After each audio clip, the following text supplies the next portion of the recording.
Quel est le but de la vie? Connaissez-vous la réponse? Cela vous préoccupe-t-il? Cette dernière question devrait éveiller nos sens. Pourquoi quelqu'un ne voudrait-il pas se sentir concerné par le but de son existence? Nous venons dans ce monde sans rien savoir. Nous sommes arrivés involontairement un jour et nous nous retrouvons aujourd'hui quelque part à un certain âge et à un certain stade de la vie et nous sommes ce que nous sommes. Quelle énigme! Mais à des moments donnés, souvent à l'adolescence ou en fin de vie, nous nous demandons à quoi ça sert. Chers amis, vous arrive-t-il de vous poser cette question? Le cas échéant, pourquoi? Malheureusement, trop de gens ne semblent pas se sentir concernés.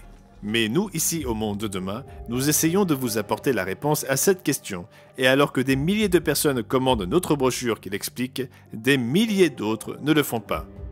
Apparemment, il y a plus de gens qui s'intéressent à l'avenir du monde qu'à leur avenir éternel sur le plan personnel. Dans cette émission du Monde de Demain, nous allons nous pencher sur la question la plus importante pour chacun d'entre nous. Qui suis-je? Pourquoi suis-je né? Quel est le but de la vie? Quel est le plan de Dieu pour moi? Je répondrai à ces questions dans l'émission d'aujourd'hui et je vous parlerai également de notre brochure qui donne l'explication la plus complète à partir des pages de la Bible. Assurez-vous donc d'avoir sous la main de quoi noter nos coordonnées en vue de commander votre exemplaire gratuit de la brochure « Quel est le but de la vie ?» Restez avec moi car je reviens d'ici 5 secondes pour répondre à cette question primordiale.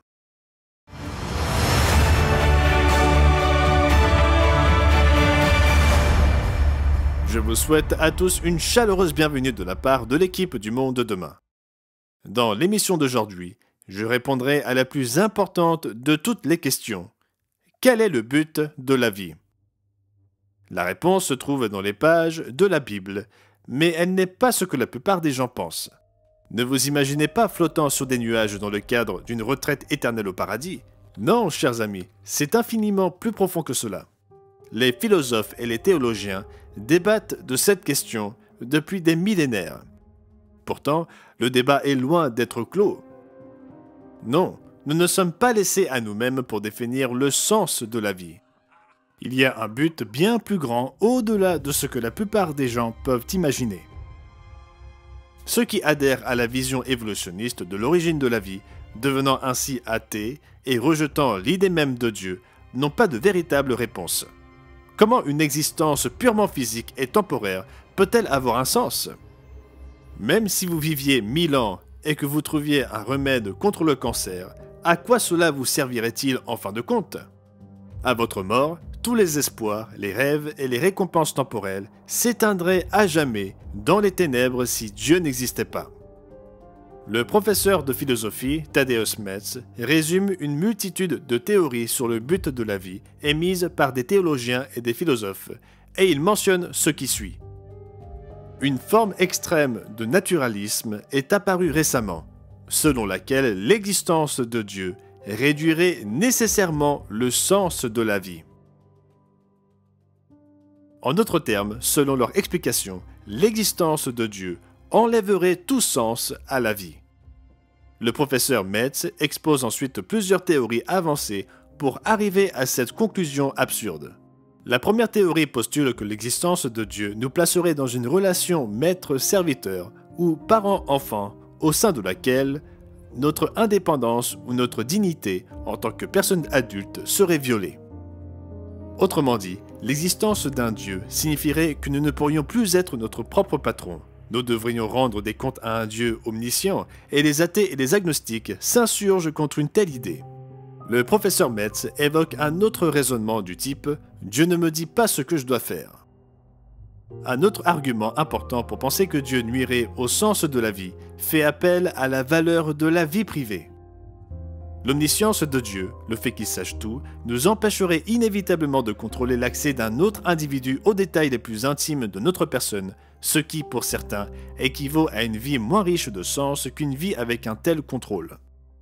En dehors de la révélation de Dieu, la discussion est vaste, parfois technique, et bien sûr dénuée de sens.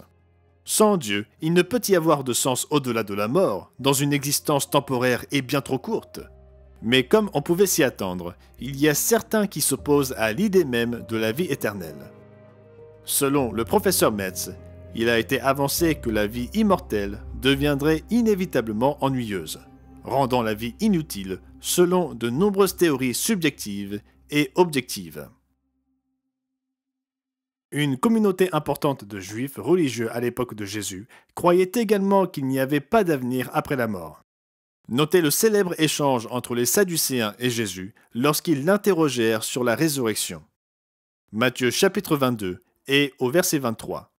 Le même jour, les Sadducéens qui disent qu'il n'y a point de résurrection vinrent auprès de Jésus et lui posèrent cette question. Lorsque l'apôtre Paul fut interrogé devant le Sanhédrin à ce sujet, il provoqua presque une émeute entre les pharisiens et les Sadducéens. Paul, sachant qu'une partie de l'assemblée était composée de Sadducéens et l'autre de pharisiens, s'écria dans le Sanhédrin. « Homme frère, je suis pharisien, fils de pharisien, c'est à cause de l'espérance et de la résurrection des morts que je suis mis en jugement. Car les Sadducéens disent qu'il n'y a point de résurrection et qu'il n'existe ni ange ni esprit, tandis que les pharisiens affirment les deux choses. » Certains chrétiens de Corinthe étaient influencés par de telles philosophies. La première épître de Paul à ses frères aborde en détail la question de la résurrection des morts au chapitre 15 et explique en toute logique la futilité de la vie si elle ne concerne que le temps présent. Car si les morts ne ressuscitent point, Christ non plus n'est pas ressuscité, et si Christ n'est pas ressuscité, votre foi est vaine. Vous êtes encore dans vos péchés, et par conséquent, aussi ceux qui sont morts en Christ sont perdus.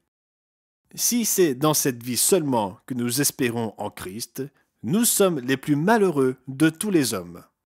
Expliquant ensuite l'absurdité de la retenue si nous vivions seulement pour l'instant présent, Paul aboutit à cette conclusion naturelle. Si c'est dans des vues humaines que j'ai combattu contre les bêtes à Éphèse, quel avantage m'en revient-il? Si les morts ne ressuscitent pas, mangeons et buvons, car demain nous mourrons. L'ancien roi Salomon explora le but de la vie à travers le vin, les femmes et la musique. Mais il découvrit qu'aucun de ces moyens n'apportait un bonheur durable. Quel était le sens de tout cela? Il finit par conclure que tout n'était que vanité et poursuite du vent. J'aurais le même sort que l'insensé. Pourquoi donc ai-je été plus sage? Et j'ai dit en mon cœur que c'est encore là une vanité, car la mémoire du sage n'est pas plus éternelle que celle de l'insensé, puisque déjà les jours qui suivent, tout est oublié. Et quoi? Le sage meurt aussi bien que l'insensé. Et j'ai haï la vie, car ce qui se fait sous le soleil m'a déplu, car tout est vanité et poursuite du vent. Aucun d'entre nous ne pourrait jamais égaler Salomon en matière de vin, de femmes et de musique. Pas plus qu'en matière de fortune et de réalisation. La plupart de ceux qui adoptent cette approche découvrent que ce qui était censé leur apporter le bonheur ne l'est pas. Songez à l'existence des nombreuses célébrités qui en apparence ont tout. Certains se droguent, d'autres enchaînent les mariages ratés. Pensez par exemple au cas tragique de Johnny Depp et d'Amber Heard. Ils possèdent tous les deux la beauté, la célébrité et la fortune, mais il semble qu'ils n'aient jamais été vraiment heureux. Il ne s'agit pas de dire que toutes les personnes riches ont un mariage raté, ou que la célébrité rend automatiquement malheureux, mais que les plaisirs temporaires ne procurent pas le bonheur durable, et qu'à moins qu'il y ait un Dieu qui puisse nous ressusciter de la tombe, tout ce que nous faisons dans cette vie est temporaire. Comment être certain qu'il existe une vie après la mort? Si certains affirment avoir vécu une expérience de mort imminente, un seul être est ressuscité à la vie éternelle après 3 jours et 3 nuits dans la tombe, et ce, il y a près de 2000 ans. Paul répond à cette question dans le chapitre de la résurrection, c'est-à-dire 1 Corinthiens chapitre 15, en dressant une liste de ceux qui virent Jésus après sa crucifixion et sa résurrection. Il affirme « Ensuite, il est apparu à plus de 500 frères à la fois, dont la plupart sont encore vivants, et dont quelques-uns sont morts. » Paul écrivit cet épître moins de 25 ans après la crucifixion de Jésus, affirmant que la plupart de ces 500 personnes étaient encore en vie. Quelle crédibilité aurait eu Paul ou son épître si cela n'était pas vrai? Il existe d'autres preuves. Selon Jean 7 et au verset 5, les demi-frères de Jésus ne croyaient pas en lui avant la crucifixion, mais ils devinrent ensuite de fidèles disciples. Jacques devint le chef de la congrégation de Jérusalem et rédigea l'épître de Jacques.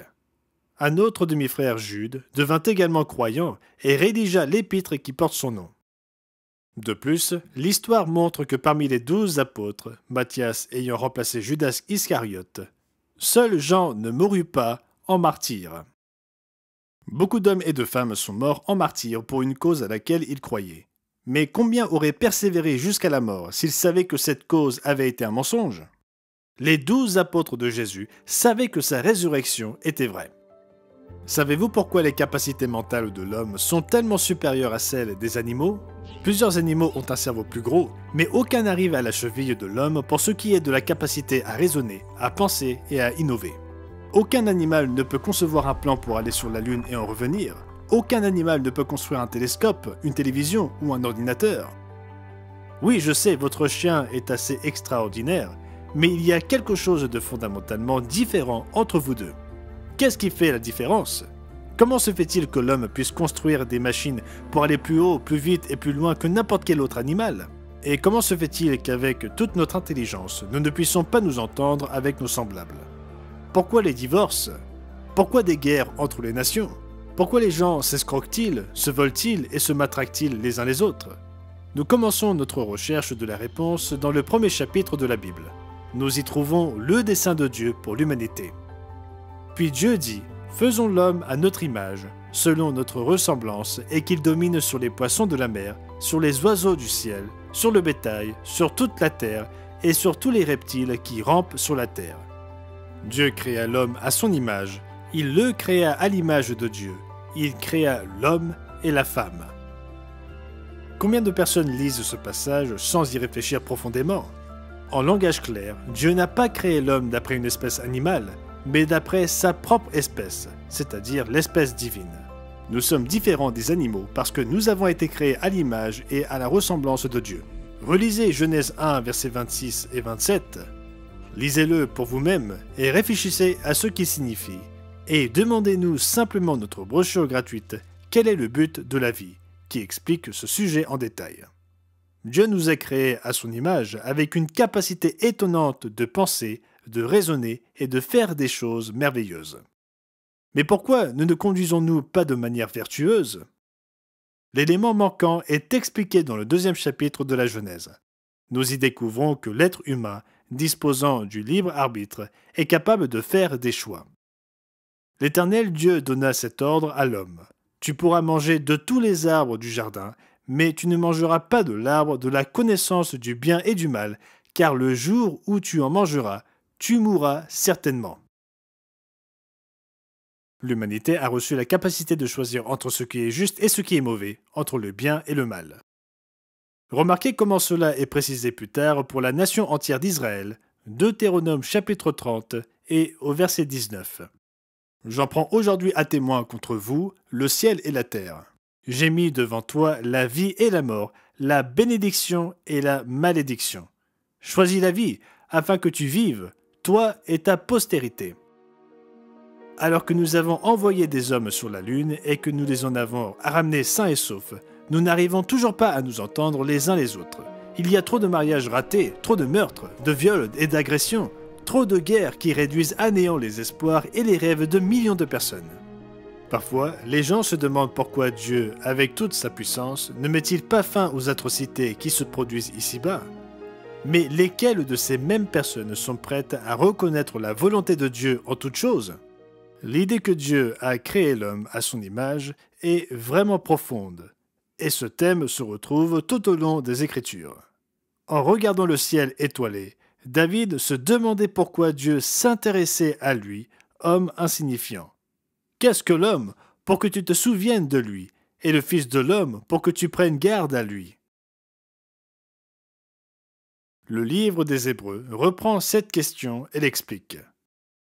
Tu, c'est-à-dire Dieu, a mis toutes choses sous ses pieds, c'est-à-dire ceux de l'homme. En effet, en lui soumettant toutes choses, Dieu n'a rien laissé qui ne lui soit soumis. Cependant, nous ne voyons pas encore maintenant que toutes choses lui soient soumises. Mais celui qui a été abaissé pour un peu de temps au-dessous des anges, Jésus, nous le voyons couronné de gloire et d'honneur à cause de la mort qu'il a soufferte. Ainsi, par la grâce de Dieu, il a souffert la mort pour tous. Il convenait en effet que celui pour qui et par qui sont toutes choses, et qui voulait conduire à la gloire beaucoup de fils, est élevé à la perfection par les souffrances, le prince de leur salut. La Bible révèle l'existence d'un plan et d'un objectif bien plus ambitieux que de monter au ciel pour prendre sa retraite et contempler le visage de Dieu pour l'éternité. Pourquoi, chers amis, les êtres humains n'acceptent-ils pas ce que la Bible dit clairement? L'apôtre Paul n'est pas vague au sujet de notre avenir.